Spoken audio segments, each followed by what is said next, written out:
ಇದು ಇವತ್ತು ಸ್ಟಾರ್ಟಿಂಗಲ್ಲಿ ಪ್ರೇಮ ಕಾವ್ಯಸ್ಥಿರ ಸ್ಟಾರ್ಟಿಂಗಲ್ಲಿ ಅಕ್ಕ ತಪ್ಪಾಯ್ತಕ್ಕ ಅಂತೆಲ್ಲ ಹೇಳಿ ಕಾಲು ಹಿಡ್ಕೊಂಡು ಕೂಡ ಅವರು ಕ್ಷಮಿಸಲ್ಲ. ಎಬ್ಬಿಸಿ ಇಲ್ಲಿ ನನ್ನ ಮಗಳಿಗೆ ಮೋಸ ಮಾಡೋಕೆ ಹೆಂಗೋ ಮನಸ್ಸು ಬಂತು, ತಿಂದು ಮನೆಗೆ ಅನ್ನ ಹಾಕಿದೆಲ್ಲೋ ನೀನು ಅಂತೆಲ್ಲ ಹೇಳಿ ಕಪಾಳ ಕೊಡ್ಬಿಡ್ದ. ಮಾದೇವು ಕರ್ಕೊಂಡು ನಡಿ, ಏನು ಶಿಕ್ಷೆ ಕೊಡು ಅಂತೆಲ್ಲ ಹೇಳಿದೆ. ನೀನಂತ ನಮ್ಮ ಲಾಯಕ್ಕೆ ಇಲ್ಲ ಕಂಡ, ನನ್ನ ತಂಗಿ ಜೀವನನೇ ಹಾಳು ಮಾಡಿಯಾ ನೀನು ಅಂತೆಲ್ಲ ಮನೆಯಿಂದ ಆಚೆ ಆಗಿಬಿಡುತ್ತೆ. ಆಚೆ ಹಾಕಿದ್ದು ನೋಡಿ ಅದೇ ಟೈಮಿಗೆ ಈ ಕಡೆಯಿಂದ ಮಹೇಶ್ವರಿ ಅಕ್ಕ ಪ್ಲೀಸ್ ಅಕ್ಕ ಏನೋ ತಪ್ಪಾಗಿ ಕ್ಷಮಿಸು, ಇನ್ಮೇಲೆ ತಿದ್ಕೋತಾನೆ, ಹಾಗೆಲ್ಲ ಮಾಡಲ್ಲ ಅಂತೆಲ್ಲ ಹೇಳ್ದಾಗ ಮಾದೇವು ಪ್ಲೀಸ್ ಕಣೋ ಮಾದೇವು ಅಂತೆಲ್ಲ ಹೇಳಿದಾಗ ಆ ಕಡೆ ರಾಮ್ ನೀನಾದರೂ ಹೇಳು, ನೀನು ಅದಕ್ಕೆ ಹೇಳ ಒಂದಾಕು ಅಂತೆಲ್ಲ ಏನು ಮಾತಾಡ್ತಾ ಇದೀಯಾ ನೀನು ಅಂತೆಲ್ಲ ಹೇಳಿದಾಗ ಹೌದು ಕಣಮ್ಮ, ಅವತ್ತು ಸ್ವಲ್ಪ ಮಾರಿದರೆ ನಾನು ಅಣ್ಣ ಚೇತನ್ 3 ಜನ ಬದುಕಿರ್ತಿರ್ಲಿಲ್ಲ, ನಿಮ್ಗೆ ಸ್ವಲ್ಪ ಅಂದ್ರೆ ಬುದ್ಧಿ ಆಯ್ತಾ ಅಂತೆಲ್ಲ ಹೇಳಿ ನೀನು ಹೋದರೆ ಸರಿ ಇಲ್ಲಾಂದರೆ ನೋಡಂತ ಮಚ್ಚು ಬೀಸಿಬಿಡ್ತಾನೆ. ಮಚ್ಚು ಬೀಸಿದ ಕೂಡಲೇ ಎಲ್ಲರೂ ಗಾಬರಿ ಆಗಿಬಿಡ್ತಾರೆ. ಎಲ್ಲರೂ ಗಾಬರಿ ಆದಾಗ ಮಾದೇವ ಪ್ಲೀಸ್ ಎಲ್ಲರ ಮುಂದೆ ಊರು ಜನಗಳ ಮುಂದೆ ಅವ್ರ ಹೆಸರು ಏನೈತಲ್ಲ ಪಂಚಮಿಯದ್ದು ಮತ್ತು ಕಿಟ್ಟಿದು ಮದುವೆ ಆಗಿದೆ ಕಣೋ, ಶಾಸ್ತ್ರೋಕ್ತವಾಗಿದೆ ಚಿಕ್ಕಮ್ಮ, ಆ ಕಾಲ ಮುಗಿದು ಚಿಕ್ಕಮ್ಮ, ನಿಂಗೆ ಗೊತ್ತಿಲ್ಲ, ತಾಳಿ ಕಟ್ಟಿಸ್ಕೊಂಡಿದೆ ಅನ್ನೋ ಒಂದು ನೆಪದಿಂದ ಇಷ್ಟ ಇಲ್ಲದ ನನ್ನ ಜೊತೆ ಜೀವನ ಪೂರ್ತಿ ಬದುಕೋ ಕಾಲ ಮುಗಿದೋಯ್ತು ಚಿಕ್ಕಮ್ಮ ಅಂತೆಲ್ಲ ಹೇಳಿ ಹೋಗ್ಬಿಡ್ತಾನೆ. ಕಾವ್ಯ ಹತ್ರ ಮಾತಾಡೋಕ್ಕೆ ಪ್ರೇಮ ಬರ್ತಾಳೆ, ನಿನ್ನನ್ನು ಮೆಚ್ಚಿಸೋದು ಅವಶ್ಯಕತೆ ಇಲ್ಲ ಕಣೆ ಅಂತೆಲ್ಲ ಹೇಳ್ತಾಳೆ. ನೀನು ಮಾಡಿರೋದು ನಾನು ಯಾವತ್ತೂ ಮರೆಯಲ್ಲ ಅಂತೆಲ್ಲ ಹೇಳ್ತಾ ಇರ್ತಾಳೆ. ಹಂಗೆಲ್ಲ ಅಂತೆಲ್ಲ ಹೇಳಿದ್ರೆ ಅದು ನಿಮ್ಮ ಸ್ವಾರ್ಥದಿಂದ ನನ್ನ ಜೀವನ ಎಲ್ಲ ನರಕ ಆಯಿತು ಅಂತಾರೆ. ಅದು ನೀವು ಯೋಚನೆ ಮಾಡ್ತಾ ಇರೋದೇ ಬೇರೆ. ನಿಮ್ಮದು ಅಣ್ಣಂದು ಮದುವೆ ಆಗುತ್ತೆ ಅಂತ ಪ್ರೇಮ ಗೊತ್ತಿರಲಿಲ್ಲ. ಆದ್ರೂ ಪ್ರೇಮ ತನ್ನ ಪ್ರೀತಿ ಪಡ್ಕೊಳಕ್ಕೋಸ್ಕರ ಅದೆಲ್ಲ ನಾನೇ ಮಾಡಿದೆ. ರಾಮ್ ನಿಮಗೆ ಇವಳು ಪ್ರೀತಿ ದೊಡ್ಡದಾಗಿರ್ಬೋದು, ಆದರೆ ನನಗೆ ಇವಳು ಸ್ವಾರ್ಥನೇ ಹೆದ್ದಾಗಿ ಕಾಣಿಸ್ತಿದೆ ಅಂತೆಲ್ಲ ಇಲ್ಲಿ ಪಂಚಮಿ ಆಳ್ತಾ ಇರ್ಬೇಕಾದ್ರೆ ಮಹಾದೇವ ಸಮಾಧಾನ ನೋಡವ, ನಿನ್ನ ಅಣ್ಣ ನಾನಿದ್ದೀನಿ, ಅಮ್ಮ ನಾನು, ನಿನ್ನ ಜೀವನ ಇಬ್ಬರು ಸೇರಿ ನಿನ್ನ ಜೀವನ ಸರಿಪಡಿಸ್ತೀವಿ ಕಣವ, ಪ್ಲೀಸ್ ನಿನ್ನ ಧೈರ್ಯದಿಂದ ಇರು, ಆಳ್ಬೇಡ ಅಂತೆಲ್ಲ ಹೇಳ್ತಾ ಇರ್ತಾನೆ. ಆದರೂ ಆಳ್ತಾ ಇರ್ತಾನೆ, ನಿನ್ನ ಧೈರ್ಯದಿಂದ ಇರು ಅಂತೆಲ್ಲ ಹೇಳಿ ಸಮಾಧಾನ ಮಾಡ್ತಾನೆ. ಅಬ್ಬಾ ಇವತ್ತು ಅಮ್ಮನ ಜೊತೆ ಅಮ್ಮನ ಕೋಣೆಯಲ್ಲೇ ಇರುವಂತೆ, ನಿನ್ನ ಕೋಣೆಯಲ್ಲಿ ಇರೋದೇನು ಬೇಡ, ನಿನ್ನ ಧೈರ್ಯ ಇರು ಅಂತೆಲ್ಲ ಹೇಳಿ ಅವ್ರ ತಂಗಿನ ಕರ್ಕೊಂಡೋಗಿ ಟೆರೆಸ್ ಮೇಲೆ ಕಳಿಸ್ತಾನೆ. ಇದೇ ಟೈಮಿಗೆ ಆತ ಬಗ್ಗಿ ನೋಡ್ತಿದ್ದಾನೆ ಶ್ರೀನಿವಾಸ. ಅವ್ರ ಮಗಳು ಇಬ್ಬರು ಆಳ್ತಾ ಇರೋದು. ಈ ಕಡೆ ಅವರು ನಾನು ನಿಮ್ಮಪ್ಪನ ನೋಡಿದೆ ಅಂತ ಮಾದೇವ ಅಂದ ಏನಮ್ಮ ಅಂತೆಲ್ಲ ಹೇಳಿದೆ.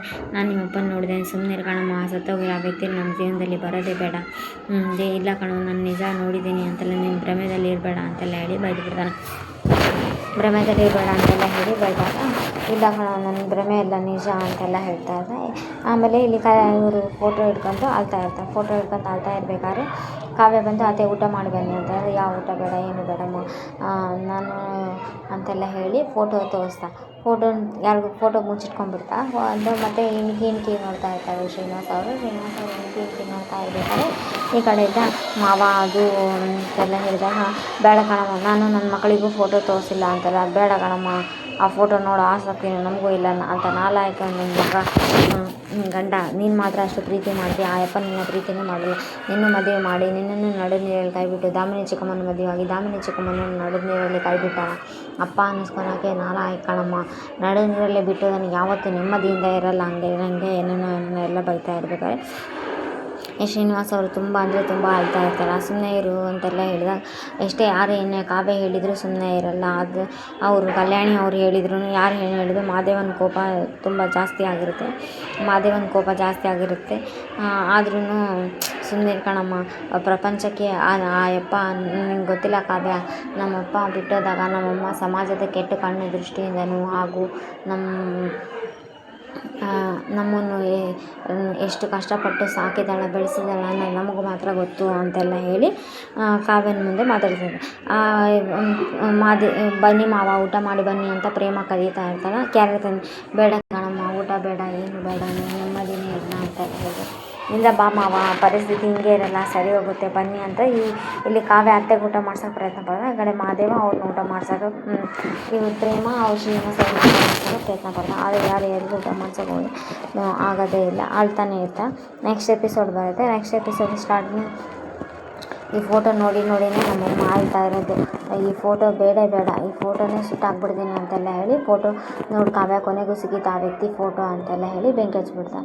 ಬೆಂಕಿ ಹಚ್ಚಿದಾಗ ಬೇಡ ಮಾದೇವ ನಿನಗೆ ಗೊತ್ತಿಲ್ಲ ಅಂತೆಲ್ಲ ಹೇಳಿ ಫೋಟೋ ಕಸ್ಕೊಂಡ್ರೆ ಫೋಟೋ ಕೈ ಜಾರಿ ಬಿದ್ದೋಗ್ಬಿಡ್ತೈತೆ. ಏನು ನಡೀತಾ ಇದೆ ಇಲ್ಲಿ ಅಂತೆಲ್ಲ ಅವ್ರು ಬಂದು ನೋಡ್ತಾರೆ.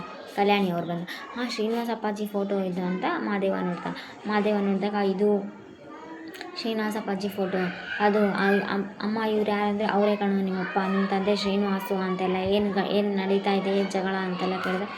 ಅವರೇ ಕಣೋ ನಿಮ್ಮಪ್ಪ ಶ್ರೀನಿವಾಸ್ ಅವರು ಅಂತೆಲ್ಲ ಹೇಳಿದೆ. ಓಹೋ ಅಂದರೆ ಯಾರು ಅಂದರೆ ಆವಾಗ ಮಾದೇವ ಪಶ್ಚಾತ್ತಾಪ ಪಡ್ತಾನೆ, ಒಬ್ಬ ಹೆಂಗಸನನ್ನು 20-25 ವರ್ಷ ಕೂಡ ಹಾಕಿದ್ದು ಅದು ಅಂತೆಲ್ಲ ಹೇಳ್ತಾನೆ. ಅದೆಲ್ಲ ಹೇಳಿದ್ದು. ಆಮೇಲೆ ಕಾವ್ಯ ಮತ್ತು ಮಾದೇವನ ಒಂದು ಮಾಡಿದ್ದು ಅವರೇ. ಮತ್ತು ಕಾವ್ಯ ಮತ್ತು ಇವರಿಗೆ ಎಷ್ಟು ಸಪೋರ್ಟ್ ಮಾಡಿದ್ದೆಲ್ಲ ಫ್ಲ್ಯಾಶ್ ಬ್ಯಾಕ್ ನಿಲ್ಸ್ಕೊಂಡು ನಾಳೆ ಎಪಿಸೋಡ್. Please like, share.